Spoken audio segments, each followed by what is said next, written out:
தொகுதியில் போட்டியிடும் நாம் தமிழர் கட்சி வேட்பாளர் தெலுங்கில் பேசி வாக்கு சேகரித்த కాட்சிகள் సమూహ వలైతలంగళిల్ వైరలాగి வருகிறது. అనౌన్స్మెంట్ దానికి 20 తారీఖు మనం బస్ స్టేషన్ ముర్నిక రావాలా భోజన స్టేషన్ చేతి భారీ కదా చెప్తుంది భారీ వచ్చిందే ఫోన్ చేసింది. தளி, பழனி, திண்டுக்கல், முதுகுளத்தூர் உள்ளிட்ட பல்வேறு சட்டமன்ற தொகுதிகளுக்கு ஏற்கனவே வேட்பாளர்கள் அறிவிக்கப்பட்டு அவர்கள் தேர்தல் பணிகளை தொடங்கிவிட்டனர். அந்த வகையில் தளி சட்டமன்ற தொகுதி வேட்பாளராக நரசிம்மன் என்பவர் அறிவிக்கப்பட்டுள்ளார்.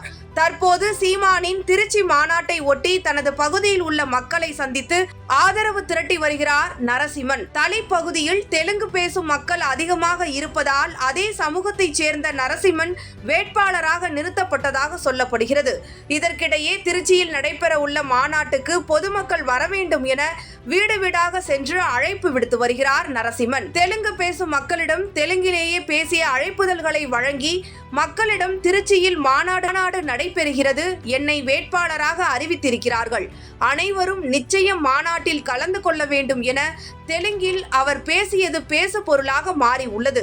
தமிழ், தமிழ்நாடு, தமிழர் என மூச்சுக்கு 300 தடவை தமிழ் பேசி வரும் சீமான் தமிழ் பேசாதோர் வந்தேரிகள் என பேசியதும் குறிப்பாக பட்டியலின மக்கள் குறித்து அவர் பேசியது பலத்த அதிர்வலைகளை ஏற்படுத்தியது.